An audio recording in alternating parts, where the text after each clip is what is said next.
ಎಲ್ಲರಿಗೂ ನಮಸ್ಕಾರ. ಅಪ್ಪಿಸ್ ಕುಕ್ಕರಿಗೆ ಸ್ವಾಗತ. ಇವತ್ತು ನಿಮಗೆ ಸಖತ್ತಾಗಿರುವಂತಹ ಟೊಮೆಟೊ ಚಟ್ನಿ ಮಾಡೋದು ಹೇಗೆ ಅನ್ನೋದನ್ನ ತಿಳಿಸ್ಕೊಡ್ತೀನಿ. ಪಟಾಪಟ್ ಅಂತ ಹೇಳಿ ಮಾಡ್ಬೋದು. ಆದರೆ ಅದಕ್ಕಿಂತ ಮುಂಚೆ ನೀವಿನ್ನೂ ನಮ್ಮ ಚಾನಲನ್ನು ಸಬ್ಸ್ಕ್ರೈಬ್ ಆಗಿಲ್ಲ ಅಂತಂದರೆ ಈ ಕೂಡಲೇ ಸಬ್ಸ್ಕ್ರೈಬ್ ಆಗಿ, ಪಕ್ಕದಲ್ಲೇ ಬೆಲ್ ಐಕಾನ್ ಇರುತ್ತೆ, ಅದನ್ನು ಕ್ಲಿಕ್ ಮಾಡೋದನ್ನು ಮರಿಬೇಡಿ. ಯಾಕೆಂದರೆ ನಾವು ಹಾಕುವಂತಹ ವಿಡಿಯೋ ನಿಮ್ಮನ್ನು ಬೇಗನೆ ರೀಚ್ ಆಗುತ್ತೆ. ದಯವಿಟ್ಟು ಯಾರು ಕೂಡ ಮಿಸ್ ಮಾಡಬೇಡಿ. ಹಾಗಾದರೆ ಇನ್ಯಾಕ್ ತಡ, ಟೊಮೆಟೊ ಚಟ್ನಿ ಮಾಡೋದು ಹೆಂಗೆ ಬನ್ನಿ ನಾನು ತಿಳಿಸ್ಕೊಡ್ತೀನಿ.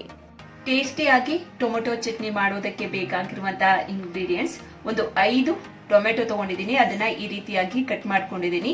ಆಮೇಲೆ ಸ್ವಲ್ಪ ಕರಿಬೇವು, ನೆಕ್ಸ್ಟ್ ಸ್ವಲ್ಪ ಕೊತ್ತಂಬರಿ ಸೊಪ್ಪು, 2 ಪುಟಾಣಿ ಈರುಳ್ಳಿಯನ್ನ ತಗೊಂಡಿದ್ದೀನಿ, ಮತ್ತೆ 1 ಬೆಳ್ಳುಳ್ಳಿ, ಅದೇ ರೀತಿಯಾಗಿ ಒಂದು 5 ರಿಂದ 6 ಕೆಂಪು ಮೆಣಸನ್ನ ತಗೊಂಡಿದ್ದೀನಿ.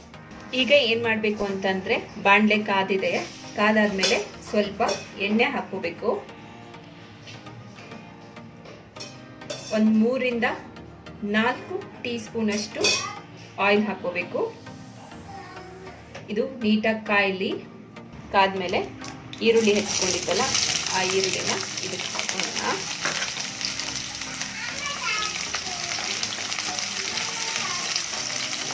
ಬೆಳ್ಳುಳ್ಳಿ,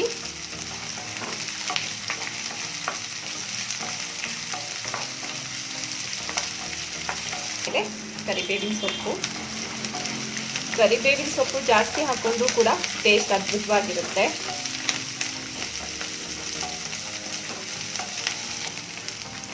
ಕೆಂಪು ಮೆಣಸು.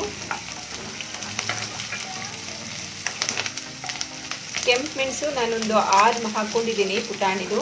ಇನ್ ಕೇಸ್ ನಿಮಗೆ ಖಾರ ಸಾಕಾಗಿಲ್ಲ, ಇನ್ನೂ ಖಾರ ಬೇಕು ಅಂತಂದರೆ ಜಾಸ್ತಿ ಮೆಣಸು ಹಾಕೋಬೋದು, ಇಲ್ಲ ಅಂತಂದರೆ ಮೆಣಸಿನ ಪೌಡ್ರು ಹಾಕೋಬೋದು. ನೀಟಾಗಿ ಹಸಿ ಜಂಪ್ ಹೋಗಬೇಕು. ಟೊಮೆಟೊ ಹೆಚ್ಚಿಟ್ಕೊಂಡಿದ್ನಲ್ಲ ಅದನ್ನು ಹಾಕೊಳ್ತೀನಿ.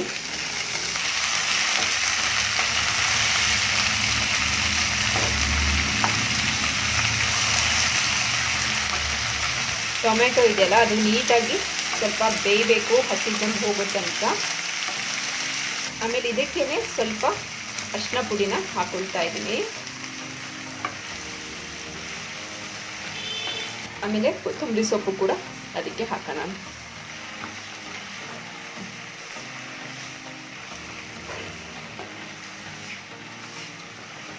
ಅದಾದ್ಮೇಲೆ ಸ್ವಲ್ಪ ನೀಟಾಗಿ ಬೇಯಲಿ, ಮುಚ್ಚಿಡೋಣ. ನೀಟಾಗಿ ಒಂದು 5 ನಿಮಿಷ ಹೀಗೆ ಇರಲಿ. ನೀಟಾಗಿ ಬೇಯ್ತಾ ಇದೆ.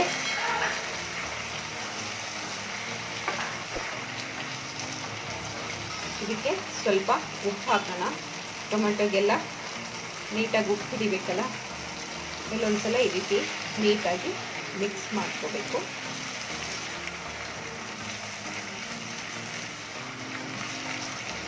ಮತ್ತೆ ಇನ್ನೊಂದು ಸ್ವಲ್ಪ ಹೊತ್ತು ಬೇಯಲಿ.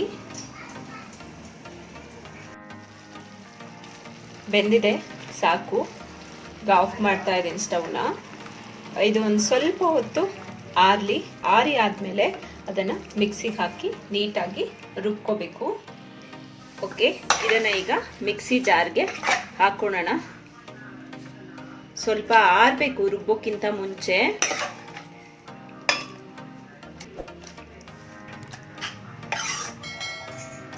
ಈಗ ಸ್ವಲ್ಪ ಆರಿದ ಮೇಲೆ ಇದನ್ನು ರುಬ್ತೀನಿ.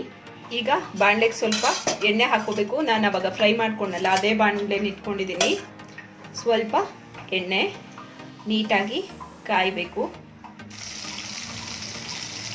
ಎಣ್ಣೆ ಕಾದಿದೆ, ಅದಕ್ಕೆ ಸ್ವಲ್ಪ ಸಾಸಿವೆ ಮತ್ತು ಸ್ವಲ್ಪ ಜೀರಿಗೆನ ಹಾಕ್ಕೊಂಡಿದ್ದೀನಿ. ಸ್ವಲ್ಪ ಕರಿಬೇವು, 2 ಕೆಂಪು ಮೆಣಸು ಹಾಕೋಣ.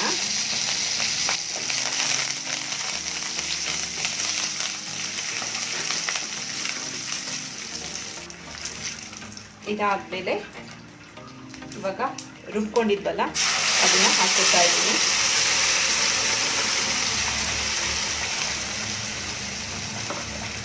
ನಂತರ ನೀವು ಉಪ್ಪು ಮತ್ತು ಖಾರ ಸರಿ ಇದೆಯಾ ಅಂತಲೂ ನೋಡ್ಕೋಬೋದು. ಬೇಕಾದರೆ ಮತ್ತೆ ನೆಕ್ಸ್ಟು ನೀವು ಹಾಕ್ಕೋಬೋದು ಅದನ್ನು. ನೀಟಾಗಿ ಒಂದ್ಸಲ ಕುದಿ ಬರಲಿ. ನಾನು ತುಂಬ ಗಟ್ಟಿಯಾಗಿ ಏನು ಮಾಡ್ಕೊಂಡಿಲ್ಲ, ಸ್ವಲ್ಪ ನೀರು ಹಾಕಿದ್ದೀನಿ, ಯಾಕಂದರೆ ನಾನು ಇದನ್ನು ರೈಸ್ಗೆ ಯೂಸ್ ಮಾಡ್ತಾ ಇದ್ದೀನಿ. ಈ ರೀತಿ ಮಾಡಿ ನೀವು ಊಟ ಮಾಡಿದರೆ 2 ತುತ್ತು ಅನ್ನ ಜಾಸ್ತಿ ಸೇರುತ್ತೆ, ಅಷ್ಟು ಅದ್ಭುತವಾಗಿರುತ್ತೆ.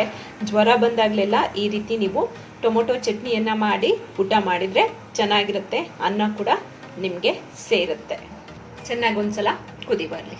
ನೀಟಾಗಿ ಕುದ್ದಿದೆ, ಕುದಿ ಬಂದಿದೆ, ಸಾಕು, ಇಷ್ಟು ಕುದ್ದಿತ್ತು. ಸ್ಟವ್ನ ಆಫ್ ಮಾಡ್ತಾ ಇದ್ದೀನಿ.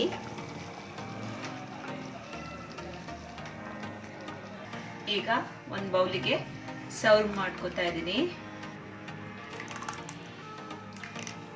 ಸಖತ್ ಟೇಸ್ಟಿಯಾಗಿರುತ್ತೆ, ಖಾರವಾಗಿದ್ರಂತೂ ತುಂಬ ಚೆನ್ನಾಗಿರುತ್ತೆ.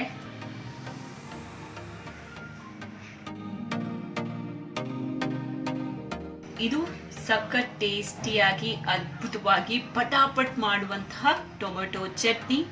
ನೀವು ಇವತ್ತೇ ಟ್ರೈ ಮಾಡಿ ಹೇಗೆ ಬಂತು ಅನ್ನೋದನ್ನ ತಿಳಿಸೋದನ್ನ ಮರಿಬೇಡಿ. ನಾಳೆ ಮತ್ತೊಂದು ವಿಡಿಯೋದೊಂದಿಗೆ ನಿಮ್ಮ ಮುಂದೆ ಮತ್ತೆ ಹಾಜರಾಗ್ತೀನಿ. ಧನ್ಯವಾದಗಳು.